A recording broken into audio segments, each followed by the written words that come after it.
The Silent Guardian. The light of dying stars painted the bridge of the Alliance cruiser Vigilant in shades of crimson and gold.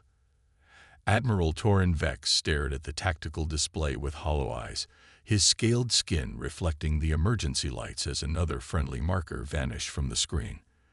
The seventh ship lost in the last hour. "Status report," he commanded, his normally melodic voice cracking under the strain. "Planetary shields at 16%. "Admiral," replied First Officer Kira, her four arms working frantically across multiple control panels. "The evacuation is only at 38% completion. We need more time." Time. The one resource they never seemed to have enough of since the Celestial Reapers first appeared 18 months ago. Helius Prime was the 14th world targeted by the silent armada of midnight black ships that materialized from the void, harvested planets down to their cores, and disappeared again, leaving only hollow shells where vibrant worlds once orbited. The civilian transport Mercy is requesting cover for their launch sequence, Communications Officer Jax announced, his luminescent antennae quivering with anxiety. Torin closed his inner eyelids briefly. "Direct the Sentinel and Velian to provide escort. We must get those civilians clear of the gravity well." The Vigilant shuddered as another barrage from the Reaper ships struck its shields. On the main view screen, the enemy fleet moved with unsettling precision. Hundreds of obsidian vessels arranged in perfect geometric patterns, their surfaces absorbing all light rather than reflecting it. Unlike Alliance ships with their elegant organic curves, the Reaper vessels were all harsh angles and symmetrical patterns, devoid of any aesthetic consideration beyond function. "Admiral," Sensor Officer Lyra called out, "I'm detecting an anomaly at the edge of the system." Torin glanced toward the young officer. "Reaper reinforcements." "Negative. Sir, I'm not sure what it is. The energy signature doesn't match anything in our database." "On screen," Torin ordered. The view screen shifted to show a region of space that appeared to warp and distort, as if reality itself was being stretched. Then, with a flash of blue energy, a massive vessel emerged from what looked like a tear in the fabric of space. It was unlike anything Torin had seen before, neither the flowing lines of Alliance design nor the geometric precision of the Reapers. This ship was angular yet purposeful, with heavy armor plating, and what appeared to be numerous weapon emplacements along its hull. It was easily twice the size of the Vigilant, a behemoth of metal and power. "Magnify," Torin whispered.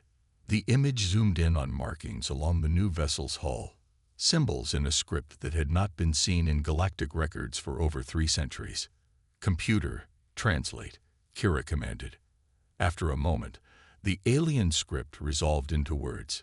"UEF Artemis. UEF." Torin breathed, his heart skipping a beat. "United Earth Federation. Humans." Kira's voice carried disbelief. "That's impossible. They vanished behind the obsidian veil after the cataclysm. No one has had contact with Earth for over 300 years. "Apparently," Torin replied, his eyes fixed on the massive warship. "Not all of them stayed hidden." The bridge fell silent as they watched the human vessel. It moved with surprising grace for its size, accelerating toward the Reaper fleet with clear purpose. "The Reapers are adjusting their formation," Tactical Officer Niven reported, surprise evident in his voice. They're breaking pattern to intercept the human ship." In all the months the Alliance had fought against the Celestial Reapers, they had never seen the enemy deviate from their programmed attack sequences. Something about this newcomer had disturbed their perfect symmetry. "Open a channel to that vessel," Torin ordered. "Channel open, Admiral." Torin straightened his uniform and faced the view screen. "This is Admiral Torin Vex of the Galactic Alliance. Unknown Earth vessel. This system is under attack. We advise immediate withdrawal. These entities have destroyed 13 worlds already. A single ship cannot." The transmission was interrupted as the view screen shifted to show the bridge of the human vessel. A woman stood at its center, her dark hair pulled back severely from a face that radiated calm authority. She wore a uniform of deep blue with silver insignia at the collar and shoulders. "This is Commander Ilara Chen of the United Earth Federation, Dreadnought Artemis," she stated, her voice clear and confident. "We are aware of the situation, Admiral Vex. Earth has been monitoring the destruction caused by what you call the Celestial Reapers. We are here to intervene." Torin blinked in surprise. "Commander, with all due respect, we have lost entire fleets against these aggressors. Your bravery is commendable, but we're not here to be brave." "Admiral," Chen interrupted, a faint smile touching her lips. "We're here to win. Stand by to witness capabilities the galaxy hasn't seen before. Artemis out." The transmission ended, leaving the bridge of the Vigilant in stunned silence. "Sir," Naven called out, his voice rising in pitch, "the human ship is accelerating directly toward the Reaper vanguard." On the view screen, the Artemis surged forward, its massive engines leaving a trail of blue energy as it headed straight for the heart of the Reaper formation. The foremost Reaper vessels, 3 of their largest destroyers, adjusted course to intercept the human ship. "They're going to be torn apart," Kira whispered. As the Reaper vessels came within firing range, they released their distinctive black energy beams, weapons that had cut through Alliance shields like paper. The bridge crew held their breath, expecting to see the human ship disintegrate. Instead, the beams seemed to bend around the Artemis, as if space itself was warping to protect the vessel. "What in the 7 moons?" Torin murmured. The Artemis continued forward without slowing, and then, as it reached the optimal range, the human vessel unleashed its own weapons. Not energy beams or conventional plasma torpedoes, but strange, pulsing projectiles that seemed to phase in and out of reality as they traveled. When they struck the lead Reaper vessel, they didn't explode. They imploded, creating momentary singularities that tore chunks from the enemy ship as if it were made of paper. "Those are quantum displacement weapons," Kira said in awe. "Theoretical technology. The Alliance abandoned research centuries ago because it was too dangerous." The human ship didn't stop there. It released swarms of smaller craft from launch bays along its hull, fighters that moved with impossible agility, weaving between the Reaper vessels and striking with surgical precision. Unlike the rigid, programmed attacks of Alliance fighters, these moved with unpredictable patterns that seemed to confuse the Reaper targeting systems.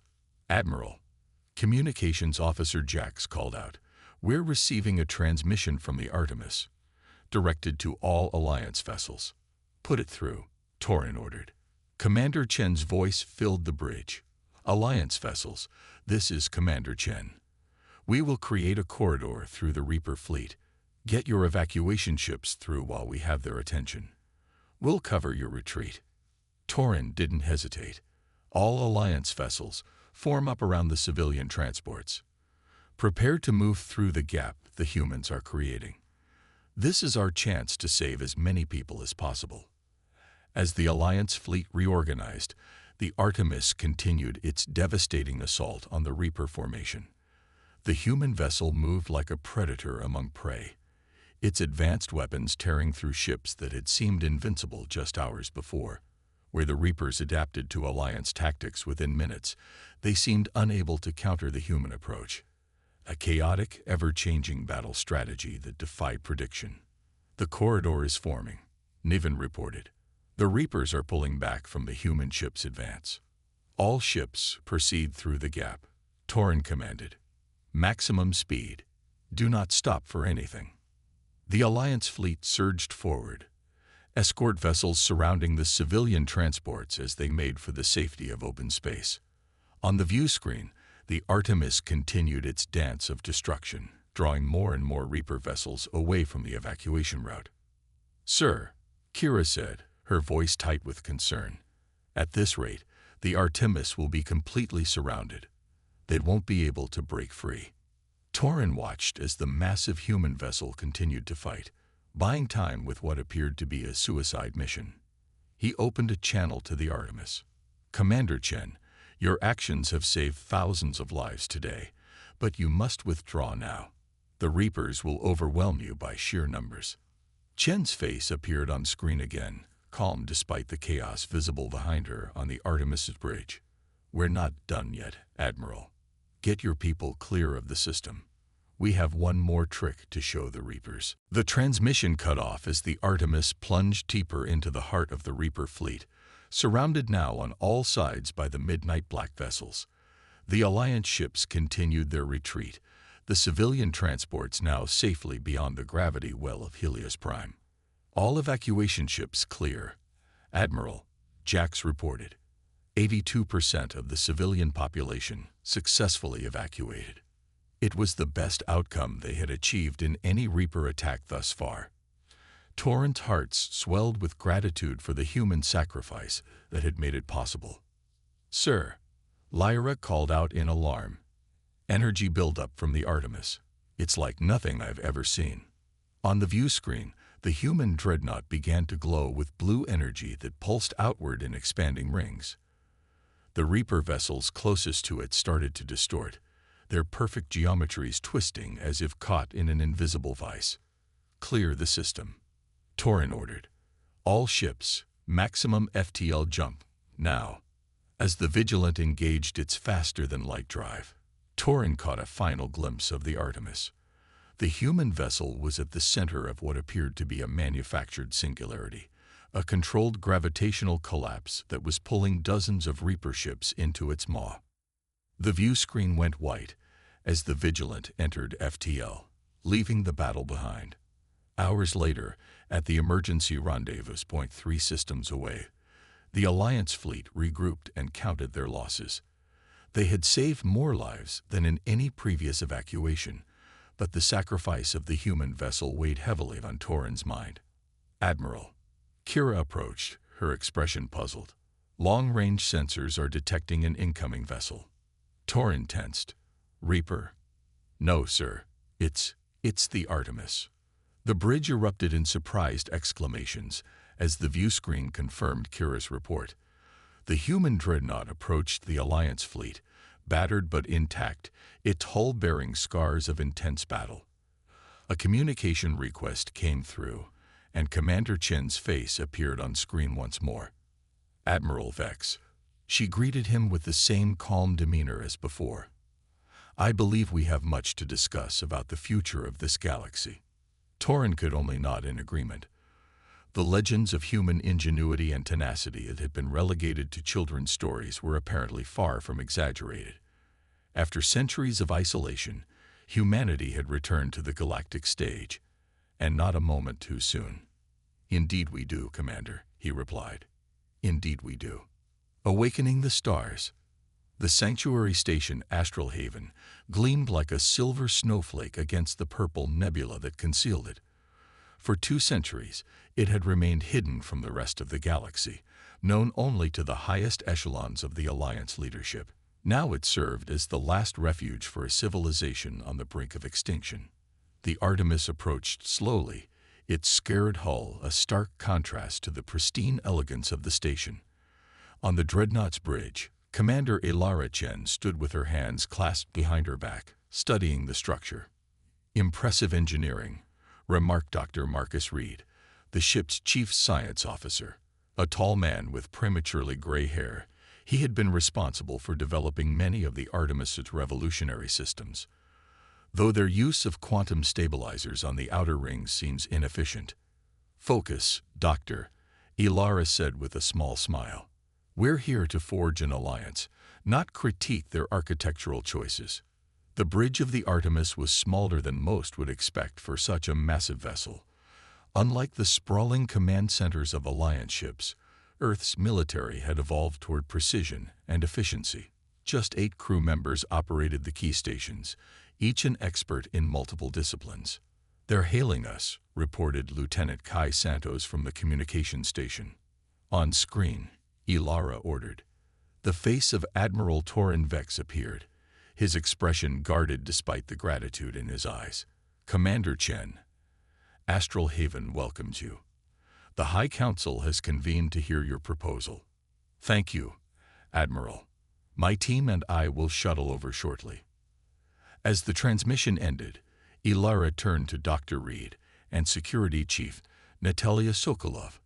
"You'll accompany me. The rest of you, maintain alert status. The Reapers have proven adept at tracking Alliance vessels." The shuttle journey to Astral Haven was brief and silent, each human lost in thought about the magnitude of what they were undertaking. Earth had remained isolated for 3 centuries after the collapse of the ancient Gateway Network, developing technologies and strategies unknown to the wider galaxy. Now they were about to reveal themselves fully to a civilization that had relegated humans to myth. The Alliance welcoming party consisted of representatives from 6 different species, led by a tall, ethereal being with translucent skin that revealed the gentle pulsing of multiple hearts. "I am High Counselor Varen," the being said, its voice melodic and gender-neutral. "We have much to discuss, Commander Chen. Please, follow me." The council chamber was circular, with a central platform surrounded by tiered seating, where 24 representatives of the Alliance's remaining member species waited. Admiral Vex stood to one side, the only military officer present. High Counselor Varen took the central position and addressed the assembly. "For those unaware, our guests represent the United Earth Federation, a civilization we believed lost after the cataclysm 3 centuries ago. They have demonstrated technology far beyond our current capabilities and have offered assistance against the Celestial Reapers." A murmur ran through the chamber. Ilara stepped forward, her posture straight and confident, despite being the focus of so many alien gazes. "Counselors, Earth has been monitoring the galaxy from behind the obsidian veil since our isolation. We detected the first Reaper incursions 18 months ago and have been studying their attacks. The Artemis was dispatched as soon as our long-range quantum sensors confirmed our worst fears." "And what fears would those be?" asked a reptilian counselor, skepticism evident in his voice. "That the Reapers are not just harvesters, but precursors," Ilara replied evenly. "They are preparing the galaxy for something worse." The chamber fell silent. High Counselor Varen leaned forward. "Explain." Dr. Reed stepped up beside Ilara, activating a holographic display from his wrist device. It showed a 3-dimensional map of the galaxy with red markers indicating planets harvested by the Reapers. "The pattern is deliberate," he explained. "The Reapers aren't randomly selecting targets. They're harvesting specific types of planetary cores in a specific sequence. Each harvested world alters the gravitational balance of its sector in a precise way." The display zoomed out, showing how the harvested worlds formed a pattern across the galaxy. "They're creating gravitational corridors," Reed continued. "We believe they're preparing for the arrival of something much larger than their current fleet, possibly a world ship or similar megastructure." "This is speculation," the reptilian counselor dismissed. "Based on what evidence?" "Based on the same evidence that led us to develop weapons that actually work against them," Ilara countered, her voice sharp. "Earth did not spend 3 centuries in isolation sitting idle. We advanced our understanding of quantum physics, gravitational manipulation, and dimensional theory. We recognized the Reaper pattern because we experimented with similar concepts centuries ago before abandoning them as too dangerous." Admiral Vex stepped forward. "I have witnessed the human vessel's capabilities firsthand. Their weapons affected the Reapers in ways our own have never managed." "One successful battle does not win a war," said another counselor, this one with metallic skin that shifted colors with her emotions. "No," Ilara agreed, "but understanding your enemy is the first step. Dr. Reed has analyzed the debris from the Reaper vessels we destroyed. He has found a weakness." All attention turned to the human scientist, who adjusted his glasses nervously before continuing. "The Reapers use a form of quantum entanglement to coordinate their fleet actions. It's what allows them to move with such perfect synchronicity. But entanglement is a double-edged sword. If you can disrupt one node properly, you can affect all nodes connected to it." "You're suggesting we could disable their entire fleet simultaneously?" Varen asked, leaning forward with interest. "Theoretically, yes, but it would require direct interaction with their central command node, what you might call their flagship, and getting close enough to deploy the disruption would be suicidal. Ilara finished for him. Which is why we need your help. The Artemis can carry the device and deploy it, but we need intelligence on where to find the Reaper command ship. The council chamber erupted in debate, some voices raised in hope, others in skepticism. Through it all, Ilara stood steady, her eyes meeting Varen's in silent communication. The High Counselor finally raised a hand for silence. What you propose would require the Alliance to commit resources we can ill afford to lose if your theory proves incorrect, Varen said. With respect, High Counselor, Admiral Vex interjected. We cannot afford not to try. The Reapers have destroyed 14 worlds. At their current rate, the entire Alliance will be reduced to nomadic refugee fleets within 2 years. The debate continued for hours, with technical questions, strategic concerns, and ethical considerations all raised and addressed. When the final vote came, it was narrow but clear. The Alliance would support the human plan. As the council dispersed, Varen approached Ilara privately. There is something you should know, Commander. Our historical records speak of humans differently than what you have presented today. Ilara nodded. We know. In the time before the cataclysm, humans were known as warriors, explorers, sometimes conquerors. We were feared as often as we were respected. Yet you come now as saviors. We come as survivors, Ilara corrected. Earth nearly destroyed itself after the isolation began. Resources became scarce. Nations turned against each other. It took a century of war and suffering before we realized the only path forward was unity and innovation. Varen's translucent skin rippled with what might have been emotion. Perhaps isolation served your species well then. The Alliance grew complacent in peace. Peace is never a mistake, Ilara said softly, but forgetting how to fight when necessary might be.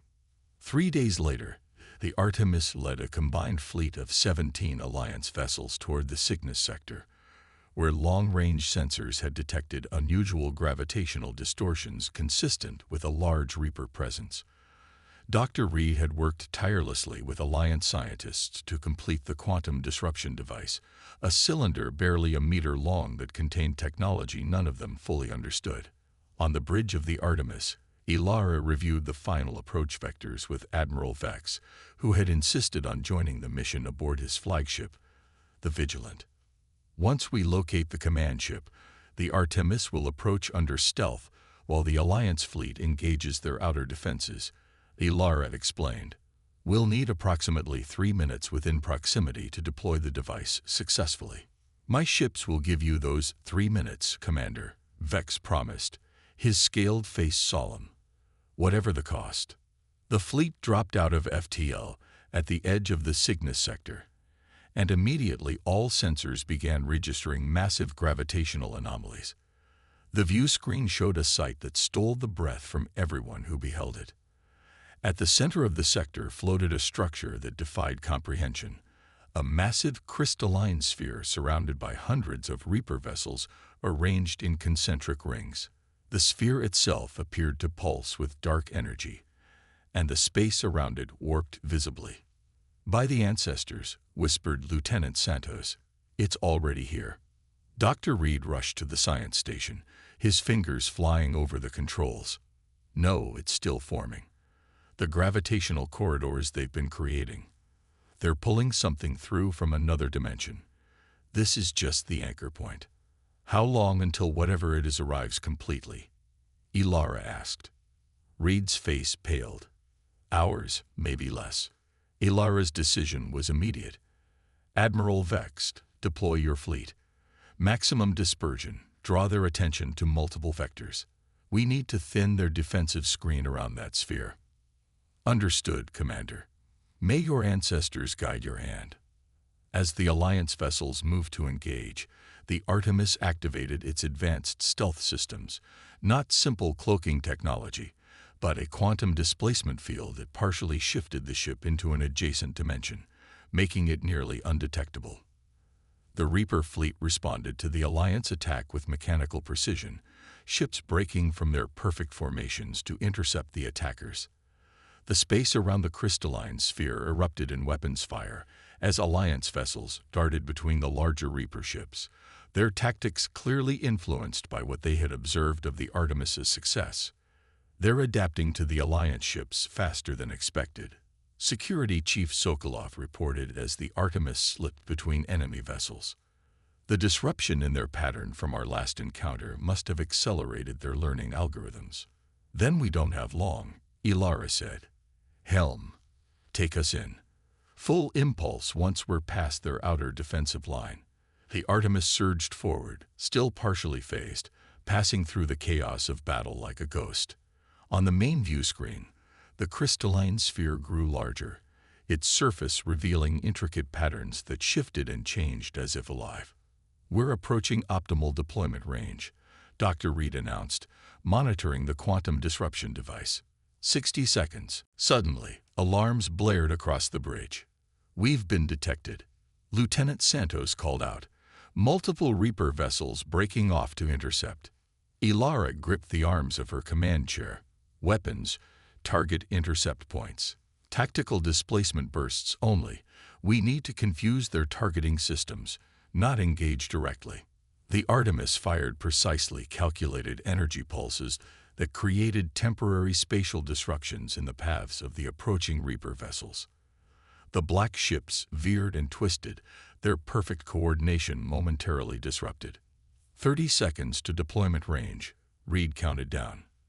The first impact struck the Artemis with enough force to throw crew members from their stations. Ilara pulled herself back to her feet, ignoring the blood trickling from a cut on her forehead. Shields at 62%, Sokolov reported. 2 more Reaper destroyers on approach vectors. Evasive pattern Delta, Ilara ordered. All power to forward shields. The Artemis banked sharply, its advanced inertial dampeners barely compensating for the violent maneuver. Another hit rocked the ship, and emergency lighting flickered on as power systems fluctuated. We're in range, Reed called out. Deploying now. On the lower hull of the Artemis, a specialized launch tube ejected the quantum disruption device. The small cylinder tumbled through space toward the crystalline sphere, seemingly insignificant against the massive structure. Device active, Reed confirmed. Initiating quantum resonance cascade. For a moment, nothing seemed to happen. Then, like a ripple in a pond, a wave of energy spread outward from the device. Where it touched the Reaper vessels, they froze in place, their surfaces flickering as if caught between states of existence. The crystalline sphere began to pulse erratically, its perfect symmetry disrupting as sections of it phased in and out of normal space. The energy at its core flared brilliantly, then collapsed inward. It's working, Reed exclaimed. The quantum disruption is cascading through their network. Throughout the battlefield, Reaper vessels hung motionless, their weapons silent, their synchronized movements halted. The Alliance fleet, seeing the opportunity, pressed their attack, targeting the immobilized ships with everything they had. Getting readings from the sphere, Reed continued. The dimensional rift is collapsing. Whatever was coming through is being cut off. Ilara allowed herself a moment of hope before focusing on their immediate situation. What about the device? How long will the disruption last? Reed's expression grew serious. The cascade is unstable. Once it reaches its peak, there will be a quantum rebound effect. We need to clear the area before. His words were cut off as the crystalline sphere suddenly contracted, then expanded violently. A shockwave of dark energy erupted from its core, racing outward toward both human and Alliance ships. All power to engines, Ilara shouted. Get us out of here. Alert the Alliance fleet to withdraw immediately. The Artemis turned away from the collapsing sphere, its engines straining as it accelerated to maximum speed. Behind them, the shockwave engulfed Reaper vessels, causing them to implode into singularities that quickly winked out of existence. Alliance vessels are following our lead, Santos reported. Most have engaged emergency FTL drives. We won't clear the blast radius in time, Sokolov warned. Impact in 10 seconds. Ilara made the only decision she could. Divert all remaining power to the quantum displacement field. We'll ride the wave between dimensions." The bridge crew worked frantically, knowing they were attempting something never tested under battle conditions. The Artemis's systems groaned under the strain as the quantum field generators operated beyond their designed limits. "Displacement field at maximum," Reed called out. "Shockwave impact in 3, 2, 1. The wave struck the Artemis with catastrophic force, throwing the ship into a dimensional limbo where reality itself seemed to fluctuate. The crew experienced moments of existence and non-existence simultaneously, their consciousness stretched across multiple planes of reality. Then, with a final surge of its engines, the Artemis broke free of the quantum turbulence, emerging into normal space thousands of kilometers from the blast epicenter. Where the crystalline sphere had been, only a swirling nebula of energized particles remained, with no sign of any Reaper vessel. "Status report," Ilara demanded, pulling herself back to her station. "Hull integrity at 48%, Sokolov reported. "Multiple systems offline. Casualty reports coming in from all decks, but we're alive, Commander." "The Alliance fleet. 14 vessels accounted for," Santos confirmed. 3 lost in the shockwave. Ilara closed her eyes briefly, honoring the sacrifice. Then she straightened, her resolve unbroken. "Open a channel to Admiral Vex." The Admiral's face appeared on screen, his scales singed, and a deep gash visible across one cheek. But his eyes held something Ilara hadn't seen before. Hope. "Commander Chen," he greeted her. "It seems the legends of human determination were not exaggerated after all." "We all did our part today, Admiral," she replied.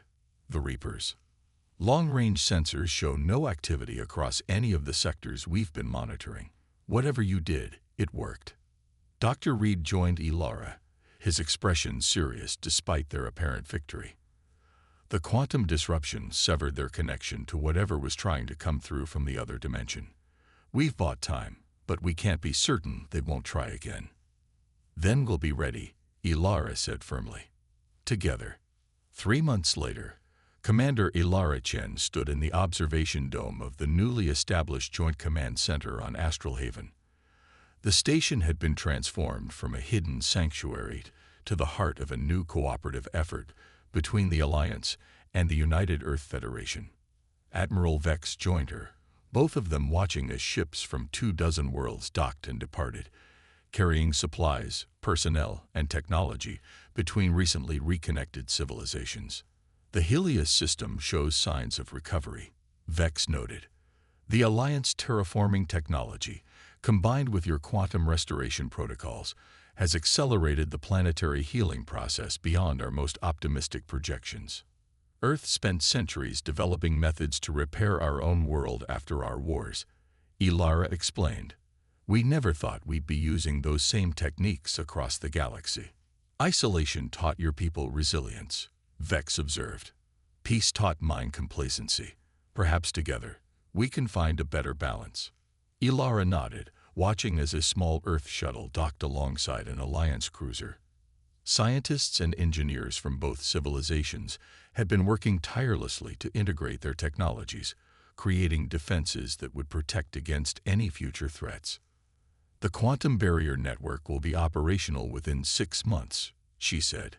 "Early detection systems are already active in the sectors closest to where the Reapers first appeared. And if they return—" Ilara turned to face the Admiral, her expression resolved. "Then they'll find a galaxy united and prepared. Humanity didn't survive 3 centuries of isolation only to watch the stars go dark. We've come home to the galaxy, Admiral, and we intend to keep it safe." As the 2 leaders returned to the command center, ships from both fleets patrolled the nearby sectors, human vessels with their powerful, revolutionary technologies flying alongside the elegant Alliance ships. Different approaches, different histories, but a shared determination to protect what remained and rebuild what was lost. The celestial Reapers had ravaged the galaxy, but they had also awakened something they could not have anticipated: the return of humanity to the stars. and with it, a new era of cooperation and strength that would echo across dimensions.